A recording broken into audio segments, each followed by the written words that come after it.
Hello everyone, it is I, Republic Studs, and today I am going to be comparing the real LEGO Star Wars 2022 N-1 Naboo Starfighter to the custom LEGO Star Wars Mercari Rebrickable Naboo Starfighter. Now, a couple months back, I did buy, of course, the original custom Mandalorian Naboo Starfighter. I did a full video on it, review on it. I bought it right before the actual official set was revealed because I didn't know they were doing one so soon. But either way, I figured I wanted to compare the custom one, which I've had in my background of my video for several months, to the real one, which I also just did a review on. If you would like to purchase the real one, I will leave a link in the comments down below. It is an affiliate link. It helps out the channel a ton if you want to buy it. And you're going to hopefully learn in this video. I'm not a big fan of this set. And we're going to be contrasting both of them from the custom minifigure selections I gave them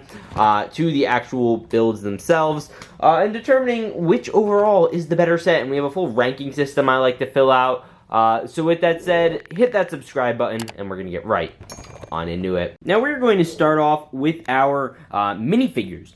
First off, you obviously do get Baby Yoda in each set. He is pretty dang essential to the set, and I'm glad they included him in each version. You also have the Mandalorian. Now, he is derived a little bit, obviously, because he does not have a face print in the custom one, but he does have a cool darksaber, which is custom again, because this is a custom set. So we're technically allowed to use custom parts, although that is the only custom part I use. And then over here, we do have Mando with his face print. So they're kind of equivalent, and I feel like they kind of level each other out. Now, of course, we did include Pelly in each of these sets. She gets a silver wrench in here, so that's something that she has probably up on this Pelly. But I think this Pelly, while she does have probably a worse face, she has a fantastic hairpiece. This is a LEGO Friends hairpiece. I think it looks really good. Her torso piece, I think, looks fine. Honestly, if they could have just given her this hairpiece, the official figure, this hairpiece, she would have been leaps and bounds better. This hairpiece is not accurate to her character. It looks incredibly dumb. I don't know what they were thinking, to be 100% honest. Not a fan of it in the slightest, which is why I'm certainly going to give my custom Pelly right here an edge up, just because that hairpiece is so atrocious. Now, as for droids, I put 2 droids in this set. Now, originally, I did have a extra minifigure in this set, which was Cad Bane, but I'm like, you know, they wouldn't throw him in this. So I decided to throw in R5. I don't have an R5, so this is a custom R5, and there's also supposedly a rumor he will be piloting the N-1 in the new Mandalorian show in Season 3. And also, I put in a pit droid. This is from the advent calendar, just because she has pit droids wandering all around, and like everyone thought, oh, if they do this set, it's going to come with a pit droid, and it did not. That was a missed opportunity. It's extra pieces. I really don't understand why. And then in this one, of course, you do get the exclusive mold for BD1, which I really couldn't have done because it didn't exist before this set came out. And overall, it makes for both very interesting picks. I'd certainly rather choose these guys over. So with that said, I am going to make a figure selection for which set has the better minifigures. And while I certainly do have, I guess, more creative freedom, this set is pretty famous for having a tiny figure selection with 2 figures and 2 mini characters. It's kind of weak sauce, especially because, you know, they're barely exclusive. They have, like, some exclusive prints, and that's roughly it. As for this, where I just feel like it's way cooler, getting a way nicer variety for, of course, a $60 set, which this is. So I'm going to give this to my set. That's 1 point to the custom team. Now, the next category I'd like to cover is one I haven't done in a custom series, or like a custom versus a real set series, and that is accuracy. And I think it is especially important in regards to this set. Now, one key factor, obviously, that both these sets are missing, they are not a shiny silver. That is just because it is really hard to get those pieces in these colors, and LEGO could have technically done that. They have done it in other $70 18+ sets. Heck, look at the Mandalorian helmet. They were able to include silver highlights at best. This set does next to none. The colors on this set are wildly inconsistent. You have from the engines where you have like 3 different grays just in here. And then you move over, you get a dark gray. And then you move over here and you get some light gray. Then you move around and you get some more light gray. You get some dark gray again. And then you go all the way to the bottom and it just spins right around and you get whatever this color is. The coloring is completely inaccurate, and that is absolutely a mess. And some may argue that's because of reflections. Like, no. Here's a picture of the official vehicle. That's just not what it looks like. And the yellow highlights are a little too prominent. And this set has a little bit of that problem with the prominent yellow highlights, but it makes up for it in its consistency. It is color-wise consistent. It is much more size accurate. It actually like feels like an actual like Starfighter that doesn't feel oversized and chunky. Like the back fin of that one. This one just feels way nicer. You're getting more round symmetrical detailing. It looks decent. You do not get the special, printing abilities and exclusive pieces and stickers of a Lego set that you would usually expect for, like, say, the engine on top, which, you'd probably want an exclusive print for, which this does have a sticker for, which is nice. But overall, this set certainly dominates in that category. So the accuracy department, once again, goes to the custom set. Now are the features. So this is basically where I get into a mini review showing you all the little details. So we're going to start with the custom set and move on to the real one, because the custom set certainly does have less features. So here is the custom set. Feature-wise, there are not many. You can technically move these up if you want. That's not really what they're supposed to do. The big features, obviously, are going to be the cockpit and the little area for Baby Yoda. This is obviously very similar to the one they do for the official set. Baby Yoda fits in there just fine. It's adorable. And then also, inside here, you have an amazing looking cockpit. It looks fantastic. You get the little handlebars and everything. They really nailed it down. Now, unfortunately, a problem that is existent in both of these sets is they cannot really ride with their jetpacks on, which is really unfortunate. But when he is in there, it looks absolutely great. He fits snug as a bug, and his seat just levels on in. It connects, and it covers all the weird edges, which is fantastic. The only set advantage that this really doesn't have is the main fact, of course, that you don't have anywhere to put the Darksaber or the jetpack, where the other set you do, and we'll show that in a second because I missed that in my review. Another minor thing is detaching parts. So this, I've noticed, comes off a decent amount. It's not super as easy as the other one, but it does come off. This stuff is very easy to tack off, I'll be honest. It's not firmly and snugly technically in place. And other than that, those are a majority of the features, and quite honestly, a majority of the build. Now, here is the build for our official Lego set.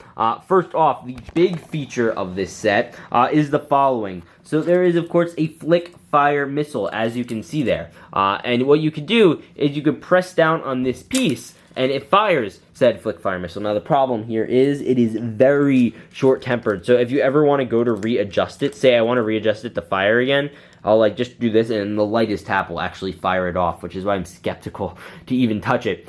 You also do get, the miscolorized stuff over here. You get some basic details. You get this engine piece, which is back here, and it does fall off relatively easily. Again, not a big fan of that. You get all this ugly designing down below. It's just overall not great. Now, one feature I completely neglected in our review of this set is in here, there is actually a little storage area, which is great. Now, you can put your jetpack in there. You can also put your actual lightsaber or darksaber in here. And it all fits. You could actually snug it in nice and securely. It's really a great little feature.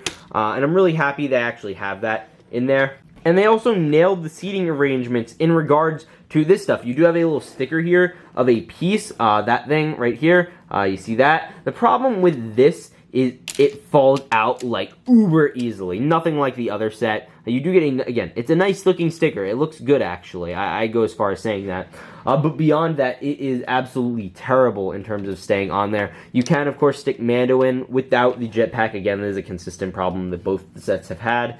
And you have a great little area to put Baby Yoda. That's not a problem. That works out just fine and dandy. I think they did it better in the custom, but they can both fly off and live their little dream. Now, this little thing right here was a trade-off, of course. Here, you obviously got more play features, even though some of them are finicky. It fired out while I was setting it up. And then over here, you do obviously have a really good-looking interior for Mando's cockpit, and it actually doesn't fall apart. But this one also does have the little interior space, solving a major problem of where you put your weapons when you're not using them. So with that said, I'm going to go do a bit of a compromise. This set wins best build, and this one is going to win best play features. So that is my compromise. Now, let's get into my thoughts on the overall value, and then we're going to total up all our points to determine which is the best set, and then it's going to be pretty close. So here is the thing, and this is obviously for my overall value score. I paid $60 for this set right here. And this one obviously was a official Lego set. It came with 4 official characters in it, and it came with official pieces build. They are going to be raising the price of this set $5 in the very near future. This right here is a custom Lego set. I bought this on Mercari without any figures for, I believe, $60, roughly around that price, $50 to $60. Again, no figures. And they're quite an interesting toss-up, because technically I probably added, say, another $5 to $10 value, so they are effectively the same in price, relatively speaking. Whatever it will be adjusted for however high this one's going to get and whatever I paid for this one, they are basically the same in price. This is a smaller set. Yes, I fully am aware of that. Likely, if this was to be released, if this was the set Lego put out, it would probably have been at least $10 cheaper to start, and probably could have gotten a price hike because they're doing that now. But with this particular N-1, it is more accurate in nearly every way. First off, it has a nicer looking interior in my opinion. On top of that, it also looks like the actual scale relative to the minifigures. Like, this one is completely out of proportion. It does not feel scale with minifigures at all. I don't know what they were thinking with this. These are not large vehicles. They are decently large, but they are not like this large. In fact, this set is equivalent in length to the UCS Luke's land speeder. That is ridiculous. That should not be the case. This set is much more in scale, much more in line, especially with the smaller Lego Star Wars fighters that have been out recently, the new TIE fighters, the new X-Wings.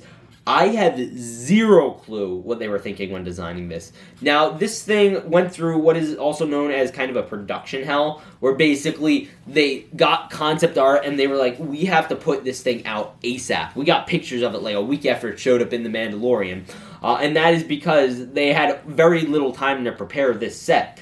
Fully test it. There are problems with it. The engine back part falls off. It doesn't look good. And this is going to be the Mandalorian's main flagship for several years. Chances are we're not going to get a fully updated design on this, possibly ever. And yes, we could see a UCS set. Quite honestly, I'd be down to see a UCS set of this.